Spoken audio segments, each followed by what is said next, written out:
Amigos do ED, sejam bem-vindos a mais um programa de vídeo entrevistas que sempre acontece aqui no Paraíso Casa do IP Amarelo. Você está ouvindo essa música, está reconhecendo essa música? Talvez a geração de hoje não, mas a minha geração conhece bem. O nosso entrevistado de hoje fez parte do primeiro sítio do Pica-Pau Amarelo exibido na televisão brasileira. Estamos falando de Renato Pupo. Marmelada de banana, bananada de goiaba, goiabada de marmelo. Sítio do Pica-Pau Amarelo. Sítio do Pica-Pau Amarelo.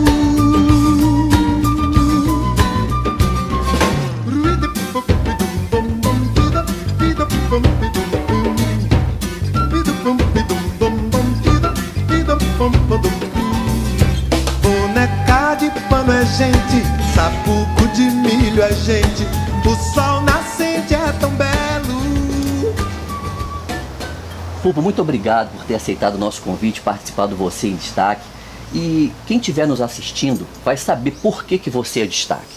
Primeiro eu queria falar o seguinte: nós, de uma certa forma, todas as pessoas, na vida adulta, são, na realidade, consequência do que foi na infância. Sem dúvida, sem dúvida. Na adolescência. Eu tive uma... Para mim chegar a esse trabalho de arte, vamos dizer, eu tive uma infância muito sofrida. Eu sofri muito. E me tornei, de repente, um rapaz, um adolescente revoltado. A ponto de... virei motociclista, numa época em que o Rio de Janeiro só tinha umas 200 motocicletas, se tivesse. Então, as pessoas eram muito conhecidas, os motociclistas se conheciam em todo o Rio de Janeiro. E para você ter uma ideia, teve uma época que ninguém descia o Alto da Boa Vista mais depressa do que eu. Nós fazíamos pegas de madrugada, acelerando, descendo, acelerado. A ponto de que chegou uma época que já tinha vários acidentados, machucados, seriamente aleijados. Aí nós resolvemos parar com os pegas descendo ligado. Passamos a fazer os pegas desligado. Então era aquele silêncio. Aquele silêncio absoluto. Aquele pedalzinho riscando assim no asfalto, tirando aquela fagulhinha. Enfim, uma coisa que... Enfim, era o meu comportamento, eu era aquilo, era um revoltado. Foi justamente a partir do primeiro momento que eu fiz uma peça de teatro, que me chamaram para fazer uma peça de teatro, assim, que eu topei, que eu mudei completamente. Que eu comecei a ver o mundo de uma forma completamente diferente, ver a vida de uma forma completamente diferente. Que máximo. Mas nessa época ainda, para curiosidade nossa, havia na Praça Sans Penha, na Tijuca, um ponto de motocicleta que existia ali. Famoso, conhecido, todos os motociclistas se reuniam ali. Era o point mesmo ali. Então, eu um dia, uma noite, eu estava ali junto com a turma e tal, de repente chegou um cidadão perto de mim, começou a conversar comigo, puxar a conversa e tal e coisa. Eu achei aquilo meio estranho, mas de qualquer maneira dei papo e tal. Até que no fim de um certo tempo, quer dizer, ele disse que queria fazer uma entrevista comigo. Uma entrevista comigo. Por quê? Justamente porque, de repente, eu virei uma figura conhecidíssima daquela turma de adolescente revoltado, aquela coisa toda. Eu não tinha carteira, não tinha nada. E confesso que cheguei até a usar droga. Não a ponto de me tornar viciado, vamos dizer, dependente. Né? E esse cidadão acabou fazendo a entrevista. Para satisfazer a curiosidade de vocês, eu tenho aqui a entrevista, o original da entrevista. Isso tem mais de 60 anos. Agora, o que você vai ficar mais admirado ainda, e o público, é o seguinte: essa entrevista foi feita pelo Paulo Coelho. Não me diga uma coisa dessa. Isso aqui é uma coisa raríssima. Tribuna da Imprensa, cara. Tribuna da Imprensa, Jornal do Carlos Lacerda. Novembro de 72, rapaz. Exatamente. Então, quer dizer, nessa época, e aqui nessa entrevista, ele me perguntava sobre as coisas, ele até chamou isso de o tempo dos canivetes de mola, tá entendendo? Uma coisa assim, que eu contei para ele na entrevista, tudo isso. Quer dizer, é um objeto, essa raríssimo. Raríssimo. O Paulo Coelho, a partir de uma certa época, eu nunca mais eu vi, mas ele chegou, inclusive, a participar de novo comigo na escola de teatro, porque aí eu resolvi entrar para a escola de teatro. A escola de teatro não era regulamentada ainda, não era oficializada, né? Não havia curso de teatro a nível superior. Sim. Mas eu consegui entrar, porque já tinha entrado antes, quando ela não era oficializada. Ela se tornou no meio do meu estudo, do meu caminho, né? Eram 3 anos. Bom, mas enfim. E aí eu achei que eu dei muita sorte, sabe? Depois daquela infância, daquela juventude, daquela adolescência muito sofrida, eu passei, de repente, a viver momentos assim maravilhosos, que eu considero hoje, né? Maravilhosos. E a nossa vida é isso, a vida do ser humano é assim. Tem momentos bons e momentos maus. Mas enfim, aí chegamos mais ou menos na década de 60, 70. Foi quando eu terminei a escola de teatro em 66. Fui o primeiro aluno no Brasil a registrar um diploma no UFRJ. Olha. A nível superior de teatro. De teatro. Meu diploma é número 3. Rapaz. Eu tenho isso tudo documentado.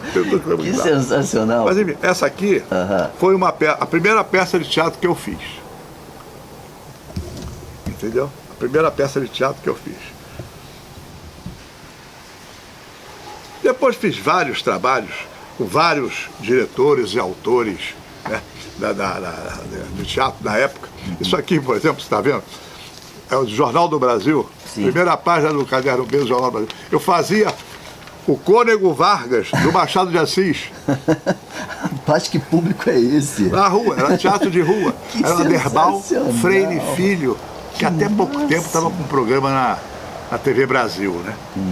Bom, aí você falou no Sítio Pica-Pau Amarelo, isso aqui é do Sítio Pica-Pau. Isso aqui é sensacional. Essas fotos eu gostaria de ter muito. Rapaz, que máximo. E o seu ontem é esse aqui. Seu ontem, fala um pouquinho desse personagem seu ontem aqui. Isso aqui é uma adaptação? O autor, Marcos Reis, que escreveu essa história, completou, porque a história mesmo do Monteiro Lobato era o burro falante. Mas enfim, e aí, depois desse personagem aqui, vamos dizer, isso que está aqui já é a novela que estreou a Globo em 65. São 2 figurantes e o ator no meio. Caramba, rapaz, isso aqui já é novela na Globo. Essa foto aqui, justamente da novela chamada Rua da Matriz, tem um texto original aqui também. Sério mesmo? Isso aqui é da época. Você é um cara muito bem documentado. Original da época. Que absurdo, Rua da Matriz. Rapaz, tem uns pedacinhos aí que estão riscados. Isso aqui é mimeógrafo, cara. Eu fiquei com medo, inclusive, dessa sumir, né? impressão aí de desaparecer, porque desaparece com o tempo. Bom, da escola, eu passei inclusive, a me interessar muito por arte e educação. Cheguei a trabalhar com crianças, tá entendendo? Eu fiz um Papai Noel, por incrível que pareça, eu não tinha nem barba. Tinha 20 anos, mais ou menos, de idade. E me botaram para trabalhar numa creche, que estavam precisando, então me chamaram para trabalhar numa creche. E eu fui e tal, e fiz até um trabalho de alto de Natal com as crianças, uma coisa assim montada. Bom, quando eu saí da escola, eu digo que eu já te falei que eu acho que eu dei muita sorte. Porque parecia que as coisas, os acontecimentos, as ideias iam surgindo como que me dirigindo. É como se alguém estivesse realmente te conduzindo, né? E eu gostava daquilo, me peguei com essas coisas todas com muita força. Trabalhava muito. Cheguei a ter praticamente, como se fosse um teatro na Lagoa. Chamava-se Teatro das Artes. Eu tenho vários comprovantes disso aqui. Nesse Teatro das Artes da Lagoa, havia, junto com o teatro, porque o teatro pertencia a um colégio muito tradicional na Zona Sul, lá em Ipanema, Leblon, aquela zona toda, que era o Colégio Brasileiro de Almeida, da família do Tom Jobim. O fato é que tinha um palco grande, eu meti na cabeça lá do presidente da fundação, que já devíamos fazer um Tinha teatro. que virar ali. um teatro. E ele entrou na minha, Topou. nós montamos, aparelhamos, e o espetáculo, o teatro foi inclusive inaugurado com um espetáculo que eu dirigi. Depois houve vários, até a Eva Tudo fez um trabalho lá no teatro, fizeram um trabalho lá, o Paulo Nunes, que era o marido dela, já morreram todos os dois. Mas enfim, quer dizer, fiquei 10 anos ali, olhando o Cristo Redentor e agradecendo a ele. Né? Mas enfim, ali tinha também, eu funcionava também dentro do teatro, um centro cultural que eu criei. Inventei aquilo, porque havia um espaço grande na frente Se do ocupou teatro. ali com e aquilo cultura. podia fazer exposições, debates, etc. Então. Bom, com essa trabalho do teatro, a Cecília Conde, eu chamei, convidei a Cecília Conde uma vez para fazer um curso justamente nesse centro cultural. Daí, a Cecília Conde depois foi ser coordenadora de animação cultural do projeto do Brizola, do Darcy Ribeiro, tal, do CIEP, que criaram os CIEP. A meu ver, inclusive, eu devo dizer que eu até hoje não conheço nenhum projeto de educação superior ao que foi feito naquela época. Para mim, Sem não dúvida. tem. Sem E eu, inclusive, aquilo me pegou. Eu fui trabalhar com ela. Me chamou, me convidou, porque ela sabia que eu morava em Miguel Pereira. Eles tinham que botar um CIEP aqui em Miguel Pereira também, como botaram, empatia, etc. Eles estavam precisando aí, me nomearam, me colocaram como animador cultural. Quer dizer, eu ajudei a implantação do CIEP aqui em Miguel Pereira. Quando eu entrava no CIEP, na escadinha lá embaixo, as crianças vibravam. As crianças me adoravam. Que massa. Aí vem um certo momento, surge uma politicagem, acabaram com o CIEP. Mudaram toda aí a quiseram, essência inclusive, do projeto, foi embora. E teve uma greve do CEP, pelo CEP, né? Dos professores, aquela coisa toda. E eu participei. Mas só que eu fazia greve mesmo. Os outros professores todos faziam greve com ponto assinado. Eu disse, não, eu não faço greve assim. A minha greve é greve de verdade. E não assinei o ponto. Eu fui a única pessoa também que foi a ser demitido porque tinha feito uma greve. Na história de Miguel Pereira, não tem um funcionário público que tenha sido exonerado porque fez greve. Mas enfim, bom, e aí, é que nem eu falei, depois de 65, eu fiz o Pai Herói, uma novela que foi, não me lembro exatamente a data, mas está aqui eu tenho aqui a fotografia, algumas coisas a respeito disso. Enfim, dentro também, continuando com essa parte de educação artística, de educação, aqui eu li, de repente, num jornal, o Globo, tem a data, tem tudo aqui marcado, uma senhora que era professora universitária, que estava se queixando, era uma coluna de leitores do Globo, se queixava que ela ia deixar o magistério porque ela não aguentava mais, estava decepcionadíssima, porque os alunos que chegavam do ensino médio para ela, fazer curso de professorado, não sabiam sequer ler direito. Bom, isso tudo nós sabemos. E aí é o seguinte, eu aí bolei um curso, ensinar a ler. Chamei o projeto de Projeto Corujinha. Fui na Universidade de Vassouras, eles acharam aquilo uma coisa genial. Foi mesmo, se vira no sombra? Olha só, Projeto Corujinha. Quer dizer, Pupo, você não sossega nunca, né? Quando fala de educação, arte, cultura, você está ali processando o tempo todo a sua cabeça para ver o que você pode ser útil dentro dessa proposta que é tão carente aqui no nosso país. Né? Com 84 anos, você imagina, eu ainda estava jogando futebol até o mês passado. E aí dei uma parada agora, estou fazendo uns exames aí, etc. Mas o fato é o seguinte, com 84 anos, eu só poderia ter a memória disso tudo se eu guardasse tudo. Naturalmente. Entende? Então, quer dizer, é por isso que eu guardei tudo. Por isso tem esses documentos. A minha casa é um museu. Eu imagino o que deve ter de história. A minha casa ali. é um museu. Tenho textos de todos os trabalhos que eu fiz em televisão. Inclusive com a Globo você estava lá no comecinho, né? Teatro, Como é que foi isso? tudo. Né? Eu fiz peça de teatro também fora de lá.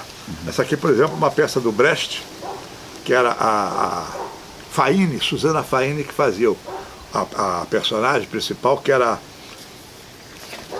a alma boa de Setsuan. Isso aqui, eu trabalhei.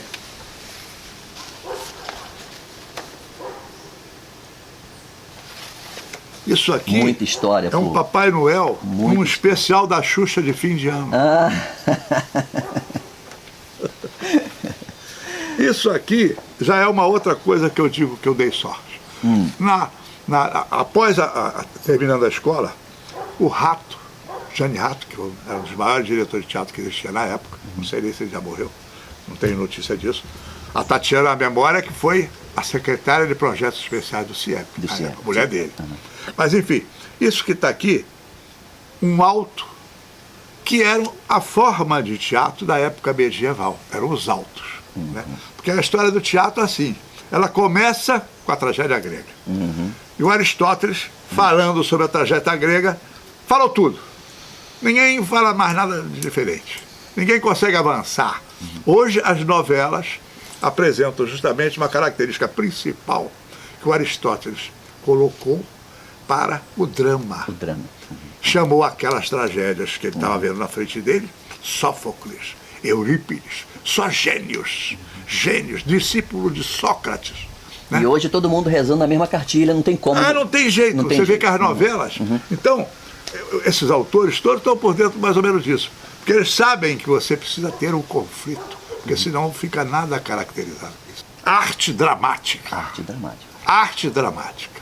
Essa é a expressão correta que vai pegar, inclusive, algumas das outras formas de arte que surge, que estaria incluído ali. Renato, desculpa te interromper, é que nosso programa chegou ao final, mas com tudo que a gente conversou aqui hoje, você até nos inspirou a querer fazer um documentário a respeito dessa história toda.